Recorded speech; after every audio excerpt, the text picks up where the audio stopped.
हम खबरें दिखाएंगे आपको देश दुनिया की, राजनीति की, खेल की, क्राइम और मनोरंजन की सभी छोटी बड़ी खबरें। देखते रहिए झारखंड जागरण न्यूज, सिर्फ झारखंड जागरण न्यूज। नमस्कार, जोहार मित्रों, आप देख रहे हैं भ्रष्टाचारियों के चंगुल में बरही अंचल कार्यालय, बगैर चढ़ावा का कोई काम नहीं, जिसका एक नमूना आप अभी देख रहे हैं कि हल्का कर्मचारी सह अंचल निरीक्षक रितलाल रजक के द्वारा एक दाखिल खारिज में 20,000 रुपये वसूला जा रहा है।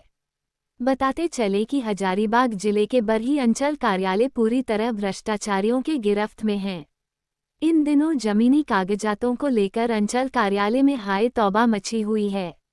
सुदूरवर्ती ग्रामीण क्षेत्र के लोग अंचल कार्यालय आते हैं, पर काम नहीं होने पर उन्हें बैरंग लौटना पड़ता है। कहते हैं कि कार्यालय में अधिकारी तो नदारत है, भला काम कैसे होगा। अंततः उसे दूसरे सहारे की जरूरत पड़ती है और बिचौलिया उसका सहारा बनता है। फिर क्या जमीनी कार्यों के लिए रेट बताए जाते हैं। वैसे परिस्थिति में अंचल कार्यालय के कार्यों के पचेड़े में ना फंसते हुए आसानी से वो काम करा लेना चाहते हैं, भले ही उसके लिए जो भी खर्च उठाना पड़े, पर अंचल कार्यालय में चक्कर लगाने के परेशानी से बचना चाहते हैं। आपको बताते चले कि उक्त मामले को लेकर आरटीआई कार्यकर्ता राजेश प्रसाद केशरी ने मानवाधिकार संगठन चित्रा वेलफेयर सोसाइटी को पत्र एवं राजस्व एवं भूमि सुधार मंत्री दीपक बिरू झारखंड सरकार को लिखित आवेदन भेजा है और आवेदन के माध्यम से कहा है कि अंचल कार्यालय बरही में जितने बार अधिकारियों का फेरबदल हुआ है, उतनी बार भूमि संबंधित कार्यों का चढ़ावा रेट बढ़ा है। जमीन पर आपका अधिकार जायज हो या नाजायज, सबसे खरीद बिक्री कर सकते हैं और बरही अंचल के बिचौलियों के माध्यम से प्रसाद रूपी रिश्वत चढ़ावा देकर दाखिल खारिज करा सकते हैं। यदि यही चढ़ावा आप स्वयं चढ़ाना चाहेंगे तो कबूल नहीं होगा। यदि कार्यालय के सीसीटीवी फुटेज को देखा जाए तो प्रत्येक दिन कर्मचारी सह अंचल निरीक्षक से काम कराने वाले व्यक्तियों को देखकर बिचौलियों का पहचान किया जा सकता है। ग्रामीणों का माने तो एक भूमि स्वामित्व प्रमाण पत्र बनवाने में 5 से 7,000 लिया जाता है। वहीं दाखिल खारिज के लिए 5,000 से लेकर 50,000 लिया जा रहा है।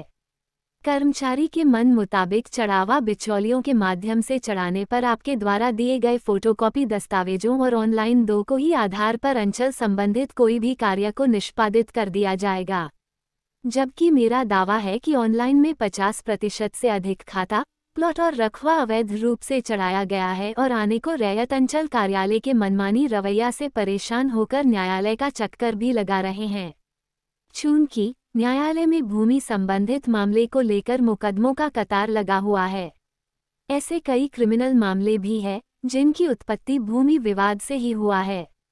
अभी वर्तमान समय में बरही अंचल कार्यालय में मात्र 2 कर्मचारी ही 20 पंचायत का कार्यभार संभाले हुए हैं, जिसमें एक महान कर्मचारी हैं, रितलाल रजक है, जो अंचल निरीक्षक का भी पदभार संभाले हुए हैं और सबसे बड़ी बात यह है कि उपसमाहर्ता का भी अधिकार जेब में रखते हैं। यदि आप दाखिल खारिज के लिए ऑनलाइन आवेदन करने के उपरांत सभी दस्तावेजों को लेकर अंचल कार्यालय में जमा भी कर दें और चढ़ना ना चढ़ाएं तो कर्मचारी रितलाल रजक अपनी मीठी वाणी से आश्वासन दे देकर 3 माह तक टालने के उपरांत दस्तावेज जमा नहीं करने की हवाला देकर आपके दाखिल खारिज को अंचल अधिकारी से अस्वीकृत करवा देगा और इसके बाद बिचौलियों के माध्यम से दे तो पुनः ऑनलाइन करवाकर अस्वीकृत मामले को उपसमाहर्ता के आदेश के बिना ही दाखिल खारिज कर देगा। ऑनलाइन पंजी 2 में किसी का रकबा गलत चढ़ा है तो किसी का ओटीपी का मामला है, जिसको सुधारने के लिए भी आवेदन के साथ हजारों रुपए की चढ़ावा चढ़ाने की आवश्यकता होती, जबकि संपूर्ण पंजी 2 और पंजी 27 अंचल कार्यालय में होती है, तो फिर शुद्ध क्यों नहीं दर्ज किया गया।